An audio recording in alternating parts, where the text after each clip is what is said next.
बिस्मिल्लाहिर्रहमानिर्रहीम। तमाम देखने और सुनने वालों को मेरी तरफ से अस्सलाम वालेकुम। आज का हमारा टॉपिक है एक्सरसाइज 5.1 का लास्ट क्वेश्चन है, क्वेश्चन नंबर 4। हम उसको सॉल्व करेंगे। क्वेश्चन नंबर 4 में हमारे पास स्टेटमेंट है, indicate the solution region of the following linear inequality by shading. मदरजल मुसावात की हल की निशानदही करें शेडेड तरीके से। तो हमने क्या करना है कि हमारे पास दो इक्वेशन इनइक्वालिटी मुसावात दी हुई हैं, इनमें हमने क्या करना है, इनके सॉल्यूशंस फाइंड आउट करनी है, इनकी एक्स और वाई की वैल्यूज़ फाइंड आउट करनी है और उनको जो है नंबर लाइन पे रिप्रेजेंट करना है। तो हम उसी तरीके से एसोसिएटेड इक्वेशन लिख लेते हैं। सबसे पहले एसोसिएटेड इक्वेशन, हमारे पास एसोसिएटेड इक्वेशन तो कितनी बनेगी, तो यहाँ पे हमारे पास पहले एक होती थी, अब हमारे पास दो इक्वेशन हैं। तो हमारे पास क्या होगी, 2x minus 3y as equal to हमारे पास क्या आ जाएगा, 6 आ जाएगा। और इसी तरीके से ये क्या है, 2x plus 3y as equal to हमारे पास क्या आ गया, 12 आ गया। इसको हम सॉल्व करते हैं। तो इसमें हम क्या करेंगे, क्या करते होते हैं कि पहले हम क्या करेंगे, x की वैल्यू को 0 पुट करेंगे। तो हम सबसे पहले x की वैल्यू को 0 पुट करते हैं, ठीक है। x की वैल्यू को जब हम 0 पुट करेंगे तो यहाँ पे जब x की वैल्यू 0 आएगी तो हमारे पास आंसर क्या आएगा, ये 0 आ जाएगा और माइनस 3y बचेगा इधर, और इज इक्वल टू हमारे पास 6 आ जाएगा। तो y की वैल्यू हमारे पास क्या आ जाएगी, -3 इधर मल्टीप्लाई हो रहा है, उधर जाके डिवाइड हो जाएगा, 6 डिवाइडेड बाय -3। तो हमारे पास आंसर क्या आ जाएगा, -2 आएगा, ठीक है। तो अब हमने इसमें क्या करना है, अब हमने इसका जो है सोल्यूशन रीजन हमने फाइंड कर लिया है, एक फाइंड कर लिया है, क्योंकि दो फाइंड करना है ना। अब x की वैल्यू हमने सिर्फ रिपोर्ट की है, तो अब हम y की वैल्यू भी सिर्फ रिपोर्ट करेंगे। हर इक्वेशन में दो दो वैल्यूज़ हमने फाइंड करनी है, ठीक है, क्योंकि दो मुसावात है हमारे पास। तो x की वैल्यू हमारे पास क्या आई, 0 आई, और इसी तरीके से -2 आ गई। तो अब हमने क्या करना है, अब हमने जो है y की वैल्यू को 0 के बराबर पुट करना है। y की वैल्यू को 0 के बराबर पुट किया तो देखें y की वैल्यू जब यहाँ पे 0 पुट करेंगे तो हमारे पास आंसर क्या आ जाएगा, 0 आ जाएगा।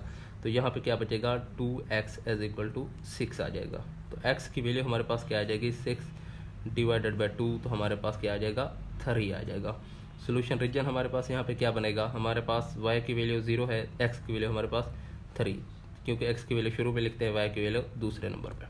ये हमारे पास सोल्यूशन रीजन आ गया, ठीक है, 3 और 0। अब हम चलते हैं इस इक्वेशन की जानिब, ठीक है। अब हम इसको फाइंड आउट करते हैं। तो इसमें क्या करेंगे, उसी तरीके से x की वैल्यू को 0 पुट करेंगे, x की वैल्यू को 0 पुट किया, यहाँ पे x की वैल्यू 0 आई, तो यहाँ पे क्या बचा, 3y इज इक्वल टू हमारे पास 12 आ गया। y की वैल्यू हमने फाइंड आउट करनी है, 3 इधर मल्टीप्लाई हो रहा है, उधर जाके डिवाइड हो जाएगा।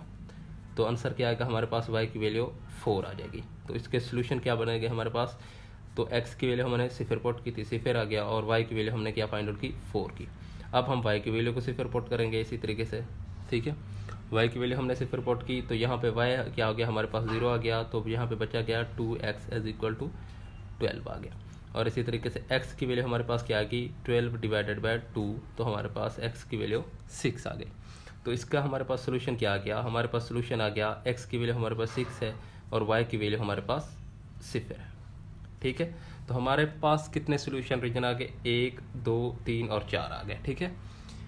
तो अब हम क्या करते हैं, इसको नंबर लाइन पे रिप्रेजेंट करते हैं। उसी तरीके से हम इसको नंबर लाइन पे रिप्रेजेंट करेंगे जो हमारे पास सोल्यूशन रीजन आए हैं। तो हम नंबर लाइन ड्रॉ कर लेते हैं। हमने इनके सोल्यूशंस फाइंड आउट कर लिए। तो अब देखें, अब हमने क्या करना है, इसको नंबर लाइन पे रिप्रेजेंट करना है। तो नंबर लाइन पे हमारे पास सोल्यूशन रीजन जो है ये 4 आए हैं हमारे पास, ठीक है। तो वो हमने फाइंड आउट कर लिए थे, ऊपर ये लिख ली है मैंने। तो इसमें क्या करना है, हमने नंबर लाइन पे रिप्रेजेंट करना है। तो पहले यहाँ पे देखें, तो 0 हमारे पास है क्या, किसका, x का है। 0 हमारे पास x का है, ये वाला 0 है, ठीक है। अब -2 दूसरी वैल्यूज़ किसकी होती है, y की होती है, -2 है, तो माइनस में है, माइनस की y की 2 यहाँ पे आएगा, तो ये वाली है, क्योंकि माइनस की वैल्यू नीचे है, ये आ गई, ठीक है। ये वाला एरिया आ गया हमारे पास। उसके बाद कौन सा है, 3x, x की वैल्यू कितनी है, 3 है, तो x की वैल्यू हमारे पास कितनी आ गई, 3 आ गई, और y कितना है, 0 है। तो ये हमने फाइंड आउट कर लिया, इस साइड पे वाले फाइंड आउट कर लिया। तो ये दो वैल्यूज़, जो एक मुसावात की दो वैल्यूज़ होंगी, उनको हम आपस में क्या करेंगे, ज्वाइन करा देंगे। तो ये हमारे पास आ गई, ये यहाँ तक आ गई, ठीक है। अब यहाँ तक आ गई, ये हमारे पास वैल्यूज़ आ चुकी हैं। तो अब हम देखते हैं कि दूसरी वैल्यूज़ 0 और 4। 0 कितना है, x की 0 वैल्यूज़ है, 4 किसका है, y का है, तो 4 यहाँ पे है, ये वाली। और y का कितना है यहाँ पे, y अपना x कितना है, 6 है, तो ये 6 है, और y कितना है, 0 है, तो ये 0 है। तो इन दोनों को आपस में मिला देंगे हम, ठीक है, इन दोनों को हम आपस में मिला देंगे। अब देखें, अब हमने क्या करना है, अब हमने इसको शेडेड करना है। तो शेडेड किस तरीके से होगा ये हमने फाइंड आउट कर लिया। तो ये हमारे पास 0 4 वाली वैल्यूज़ क्या है हमारे पास, यहाँ पे देखें, ये हमारे पास 0 -2 की वैल्यूज़ हैं, और इसी तरीके से हमारे पास कौन सी वैल्यू है, 3 0 की वैल्यू है, ठीक है। और यहाँ पे हमारे पास किसकी है, 6 0 की वैल्यू है ये, और ये हमारे पास किसकी है, 0 4 की वैल्यू है। ये हमने यहाँ पे इनको रिप्रेजेंट कर दिया। तो अब देखें, अब हमने क्या करना है, इसको शेडेड करना है। उसी तरीके से हम चेक करेंगे, इसको चेक लिखेंगे, ठीक है। तो क्या करेंगे, x और y की वैल्यूज़ को हम जो है दोनों इक्वेशन में सिर्फ रिपोर्ट करेंगे। तो 2x क्या है हमारे पास, पहली -3y is less than or equal to 6। तो इसको हम सिफर जब पुट करेंगे तो ये सिफर आ जाएगा, less than or equal to 6 आ जाएगा। तो ये क्या है, ये बड़ा है ना हमारे पास, तो ये स्टेटमेंट हमारे पास ट्रू हो जाएगी। तो इसका मतलब है ये वाली वैल्यू जो होगी ये ओरिजिन की जानिब शेडेड होगी, ठीक है, ओरिजिन की जानिब शेडेड होगी। तो हम इसको ओरिजिन की जानिब शेड कर देते हैं, ठीक है, ये ओरिजिन की जानिब शेड होगी।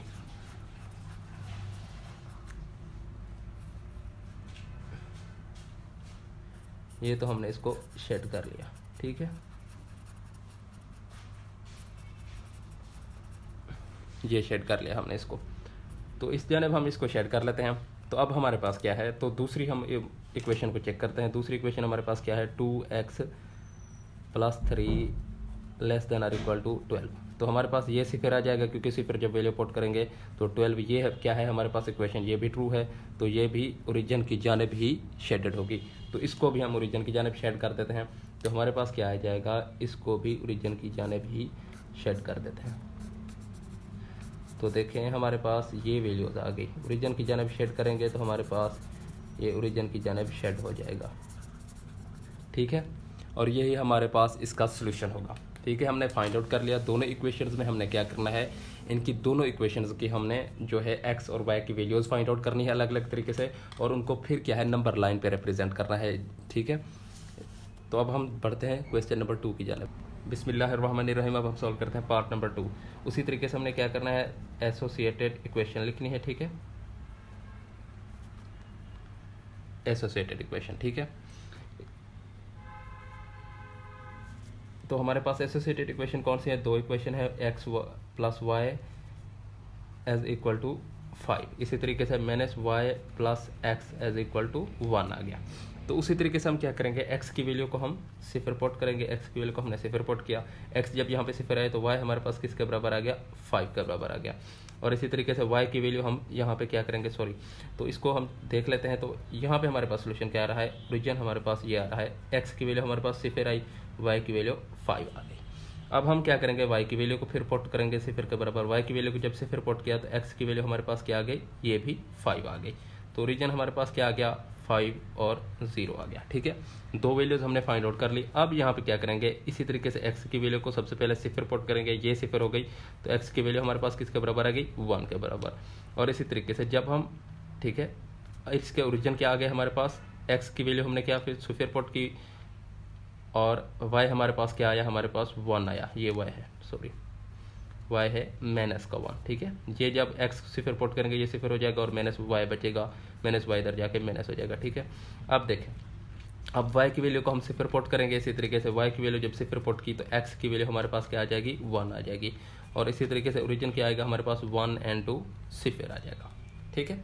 ये वैल्यूज़ हमने फाइंड आउट कर ली इसकी, 1 2 3 और 4, ठीक है। इक्वेशन हमने फाइंड आउट कर ली। अब हमने क्या करना है, इनको नंबर लाइन पे रिप्रेजेंट करना है। तो नंबर लाइन पे रिप्रेजेंट करने के लिए हम क्या करेंगे, उसी तरीके से हम इनकी वैल्यूज़ को देखेंगे। तो देखें हमारे पास क्या है, सिफर और 5 हमारे पास पहला है। सिफर हमारे पास कहाँ पे है, ये सिफर है ना, ये सिफर आ गया। इसके बाद 5 किसकी है, y प्लस में आएगा। तो 5 हमारे पास कहाँ पे होगा, 1 2 3 4 और 5 यहाँ पे आ गया, ये आ गया 5, ठीक है। इसके बाद हमने क्या करना है, तो x की वैल्यू हमारे पास क्या आई, 5 है, ये वैल्यू देखनी है, वो तो हमने देख ली ना, 5x की वैल्यू 5 आ गई, ये 5 वैल्यू है, ठीक है। और इसके बाद हमारे पास y की वैल्यू क्या आई, सिफर आई, तो ये सिफर है। तो इनको हमने क्या करना है, आपस में हमने इनको मिला देना है, देखें, इनको हमने आपस में कनेक्ट कर देना है, ये हो गई, ठीक है। अब शेडेड हमने इसको बाद में करना है, पहले हमने इसको देख लेना है। ये हमारे पास किसकी वैल्यू आई, 0 और 5 की वैल्यू, ये हमारे पास y की वैल्यू है ना, और ये हमारे पास x की वैल्यू क्या आई, 5 और 0 आ गई, ठीक है। ये हमने कर लिया। उसके बाद हमने दूसरी इक्वेशन देखनी है। 0 कहाँ पे है, 0 ये है, -1 y में हमारे कहाँ पे है, -1 है, तो -1 हमारे पास ये है। और अब देखना है हमने दूसरी x की वैल्यू हमारे पास क्या आ रही है, 1 आ रही है, ये 1 है, ठीक है, ये 1 आ गया। तो y की वैल्यू 0 यहाँ पे है, तो ये हमारे पास, इसको हम आपस में कनेक्ट कर देंगे, तो ये देख लें, ये आ गया हमारे पास, ठीक है। ये हमारे पास क्या है, y की वैल्यू क्या है, -1 0 -1, ये y की वैल्यू आ गई, और x की वैल्यू हमारे पास क्या आई, 1 और 0, ये हमारे पास आई, ठीक है। अब हमने क्या करना है, इसको शेडेड करना है, उसी तरीके से हम इसको चेक करेंगे। तो हमारे पास इक्वेशन क्या है, x + y is equal to और लेस देन 5, ठीक है। तो हमने क्या करना है, इनको 0 पुट कर देना है, तो ये क्या आ जाएगी 5, तो ये हमारे पास फॉल्स बन जाएगी ना, क्योंकि 0 बड़ा नहीं है 5 से। और इसके बाद हमारे पास दूसरी इक्वेशन क्या है, -y + x लेस देन और इक्वल टू 1, तो हमारे पास 0 पुट करेंगे तो ये क्या है, ट्रू हो जाएगी, ठीक है, ये हमारे पास ट्रू हो जाएगी, क्योंकि 0 जो है 1 से छोटा है। अब देखें, पहली हमने देखनी है फॉल्स में हमने क्या करना है, ये वाली फॉल्स वाली थी, तो ये क्या करेगी, दूसरी जानब हमारे पास शेडेड होगी, ठीक है, क्या होगी, ओरिजिन टुवर्ड द ओरिजिन नहीं होगी, आउटवर्ड द ओरिजिन होगी, हमारे पास शेडेड इस तरफ होगी, ठीक है। हमने इसको इसी देखें इसको, तो हमारे पास कौन सा आ रहा है, ये वाली है फॉल्स, ये है, तो ये क्या करेगी, आउटवर्ड द ओरिजिन होगी हमारे पास, ठीक है, आउटवर्ड द ओरिजिन होगी, यानी कि इस साइड पे ये शेडेड होगा, इस साइड पे हमने कर लिया शेडेड, फर्ज करें, ठीक है, ये हो गया शेडेड, बाद में इकट्ठे करेंगे। तो ये हमारे पास ट्रू है, तो ये टुवर्ड दी होगी ओरिजिन, ठीक है, तो ये टुवर्ड दी होगी, तो इसी साइड पे होगा ओरिजिन। अब देखें, इसी साइड पे जब होगा हमारे पास ओरिजिन, ये इसी साइड पे, ओरिजिन की साइड पे, सॉरी इस साइड पे होगा, तो ये किस साइड पे होगा, ये क्योंकि फॉल्स था दूसरी जानब होगा, देखें ना, ये इस जानब होगा, ये इस जानब होगा, तो देखें, तो हमने इसको शेडेड कर लिया, ये शेडेड हो गया। अब हमने देखना है कि कॉमन है जो, उसी को हमने शेडेड रखना है। तो कॉमन यहाँ पे किसका है, तो ये देखें, ये इस जानब आ रहा है, ये भी शेडेड इस जानब आ रहा है, तो ये हमारे पास कॉमन है, तो इस जानब ये शेडेड होगा, ठीक है, ये शेडेड होगा। तो बाकी को आपने किसकी, इरेजर की मदद से आपने इसको स्किप कर देना है, आपने लेड पेंसिल इस्तेमाल करनी है, ठीक है। जो कॉमन होगा हमारे पास उसी को हम शेडेड करेंगे, ठीक है, ये शेडेड हो जाएगा, बाकी हम इरेजर की मदद से जो है कैंसिल कर देंगे, ठीक है। क्वेश्चन नंबर 2 भी हमने सॉल्व करे, अब सॉल्व करते हैं हम क्वेश्चन नंबर 3 को। बिस्मिल्लाहिर्रहमानिर्रहीम। अब हम सॉल्व करते हैं पार्ट नंबर 3 को। पार्ट नंबर 3 में हम उसी तरीके से एसोसिएटेड इक्वेशन लिख लेंगे, ठीक है,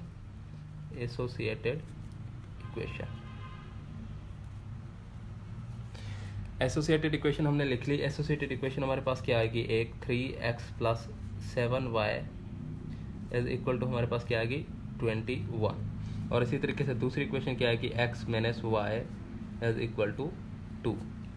तो अब हमने क्या करना है, अब हमने x की वैल्यू को सबसे पहले 0 पुट करना है। x की वैल्यू को हमने 0 पुट किया, तो यहाँ पे ये 0 हो गया, तो पर क्या बचा हमारे पास 7y is equal to 21, y is equal to हमारे पास 21 डिवाइडेड बाय 7, तो हमारे पास क्या आ जाएगा आंसर 3 आ जाएगा। तो इसके सोल्यूशन क्या बनेंगे हमारे पास, इसके सोल्यूशन बनेंगे 0, क्योंकि x की वैल्यू शुरू में और y की वैल्यू कितनी आई 3 आ गई, ठीक है। अब हम सॉल्व करते हैं, y की वैल्यू को पुट करते हैं 0 के बराबर। जब y की वैल्यू को हम 0 पुट करेंगे तो हमारे पास क्या आएगा 3x आएगा, ये 0 हो जाएगा और इज इक्वल टू 21 हो जाएगा। x इज इक्वल टू हमारे पास क्या आ जाएगा 21 divided by 3 is equal to हमारे पास 7 आ जाएगा। तो इसके सोल्यूशन क्या आ गए हमारे पास 7 and 2 0 आ गया, ठीक है, ये हमारे पास इसके सोल्यूशन आ गए। इसी तरीके से हम यहाँ पे भी x की वैल्यू को 0 पुट करेंगे। जब x की वैल्यू को 0 पुट करेंगे तो y हमारे पास क्या आ जाएगा, -y बचेगा इज इक्वल टू 2 बचेगा, तो y की वैल्यू हमारे पास क्या आ जाएगी -2 में आ जाएगी। तो इसके सोल्यूशन क्या बनेंगे हमारे पास, सोल्यूशन हमारे पास बनेंगे x की वैल्यू क्योंकि हमने 0 पुट की, -y की वैल्यू 2, और y हमारे पास जब हम 0 पुट करेंगे तो इक्वेशन में जब हम पुट करेंगे तो ये 0 हो जाएगा और x की वैल्यू हमारे पास क्या आ जाएगी डायरेक्ट 2 आ जाएगी। और हमारे पास सोल्यूशन रीजन क्या बनेगा, x की वैल्यू 2 आ गई और इसी तरीके से ये एक्स वाई की वैल्यू सिफर हो गई। ठीक है, यहाँ तक हमने इसको फाइंड कर लिया। अब हमने इसको क्या करना है, नंबर लाइन पे रिप्रेजेंट करना है। तो नंबर लाइन पे हम इसको किस तरीके से रिप्रेजेंट करेंगे, उसी तरीके से करेंगे जिस तरह हम पहले करते हैं। तो पहले नंबर लाइन बना लेते। अब देखिए हमने ये सोल्यूशन रीजन फाइंड आउट कर लिया। अब हमने इनको नंबर लाइन पे रिप्रेजेंट करना है। तो हमारे पास पहले क्या है 0 3, एक्स की वैल्यू हमारे पास कितनी है 0 है, तो एक्स की वैल्यू हमारे पास सिफर यहाँ पे होगी, और 3 वाई की वैल्यू +3 में है तो कहाँ पे होगी, यहाँ पे होगी। ठीक है, ये आ गए हमारे पास। ठीक है, इसके बाद हमारे पास क्या है 7 किसका है, एक्स का। तो एक्स का 7 हमारे पास ये है 1 2 3 4 5 6 और 7। ठीक है, ये आ गए। तो इनको हमने क्या करना है, आपस में ज्वाइंट करा देना है इनको। ठीक है, तो ज्वाइंट कराएंगे हम इन दोनों को आपस में, तो ये दोनों ज्वाइंट हो रहे हैं। ठीक है, थोड़ा सा नीचे लाइन हो गई। अच्छा, ये ज्वाइंट करा देना हमने इसको। तो इसके बाद हमारे पास कौन सा सोल्यूशन है, हमारे पास 2 और सिफर है, एक्स की 0 है और -2 है वाई की वैल्यू। तो -2 हमारे पास यहाँ पे है, और इसके बाद 2x की है, क्या है 2 है, तो ये x की 2 यहाँ पे है। ठीक है, तो हम इसको ज्वाइन करा लेते हैं इसके बाद। तो ये हम इसको ज्वाइन करा लेंगे। अब ये वैल्यूज़ किसकी हैं, तो देख लें, हम लिख लेते हैं वैल्यूज़। तो ये x की वैल्यू है क्योंकि ये 7 और सिफर y है, और ये हमारे पास किसकी है, y की वैल्यू है 0 और कितना है 3 है, ये वैल्यू है। इसके बाद हमारे पास x की वैल्यू कितनी है 2 है और सिफर है। इसी तरीके से हमारे पास y की वैल्यू कितनी है 0 और -2 है। ठीक है, ये हमने इनको रिप्रेजेंट करा लिया। अब हमने देखना है कि इनको ओरिजिन की जानिब या टुवर्ड द ओरिजिन क्या करना है हमने। तो हम क्या करेंगे, चेक करेंगे 3x + 7y क्या है हमारे पास ग्रेटर देन और इक्वल टू 21 के। इसको जब हम सिफर पुट करेंगे तो हमारे पास क्या आ जाएगा 21, ये सिफर हो जाएगा। तो ये 0 जो है 21 से बड़ा नहीं है, तो ये हमारे पास क्या आ जाएगा, फॉल्स आ जाएगा। ठीक है, ये फॉल्स है। इसी तरीके से हम दूसरी इक्वेशन को चेक करेंगे, x - y, ठीक है, ग्रेटर देन स्मॉलर देन और इक्वल टू 2। तो इसको जब हम सिफर पुट करेंगे तो ये सिफर आ जाएगा और इक्वल टू 2। तो 2 ये बड़ा है, तो ये हमारे पास क्या आ जाएगा, ट्रू आ जाएगा। ठीक है, अब हमने देखना है इसको। तो फॉल्स हमारे पास कौन सी स्टेटमेंट आ रही है, तो हमारे पास फॉल्स स्टेटमेंट आ रही है, कौन से वाली आ रही है, 3x + 7y वाली, ये वाली फॉल्स। ठीक है, फॉल्स स्टेटमेंट हमारे पास ये आ रही है। तो हमने इसी के ओरिजिन को देखना है। तो हमारे पास क्या है 7 और सिफर और 0 और 3, यही है ना हमारे पास, ये फॉल्स है। तो आउटवर्ड ओरिजिन होगी, तो इस साइड पे ये जो है बाहर की जानिब हमारे पास ये शेडेड होगी। ठीक है, इसी जानिब हमारे पास शेडेड होगी। अब हमने देखना है ये ट्रू है तो टुवर्ड द ओरिजिन होगी, तो ये हमारे पास इस जानिब होगी। ठीक है, तो ये इस जानिब होगी। तो क्योंकि मैंने आपको कहा था कि ये इस जानिब होगी, तो हमने कॉमन को ही देखना है। ठीक है, कॉमन यहाँ पे आ रहा है, तो हमने इस एरिया को शेड कर देना है जो कॉमन आएगा, क्योंकि अगर हम इसको निकालते तो यहाँ पे भी शेडेड होता, अगर हम पूरा इसको शेड करते ये भी शेड होता, ये सारी साइड भी शेड हो जाती। तो हमने क्या करना है, जहाँ पे दोनों सॉल्यूशंस का कॉमन जहाँ पे शेड आ रहा है, तो वो शेड हमने रिप्रेजेंट करना है। ठीक है, सारे को हमने नहीं करना। तो हम यहाँ पे आपने क्या करना है, लेड पेन से इस्तेमाल करना है। सबसे पहले जब फॉल्स आया था तो इसको दूसरी जानिब आपने शेड करते, और फिर इसके जो ट्रू आया था इसको ओरिजिन की जानिब। जब देखते जो कॉमन था उसको आप किसी रंगीन पेंसिल से उसको क्या कर देते, शेड कर देते, और बाकी इरेजर की मदद से उसको साफ कर देते हैं। ठीक है, आपने इसी तरीके से करना है, जो कॉमन है आपने उसी को ही शेड करना है। तो ये देख लें हमारे पास ये सोल्यूशन रीजन आ गया। ठीक है, तो क्वेश्चन नंबर 4 का हमने 3 पार्ट सॉल्व कर लिए हैं। अगर आपको वीडियो अच्छी लगी है तो हमारे चैनल को लाइक कर दें और सब्सक्राइब कर दें और बेल आइकन के बटन को दबा दें, ताकि नई आने वाली वीडियोज़ का नोटिफिकेशन आप तक पहुंचता रहे। अल्लाह हाफिज़।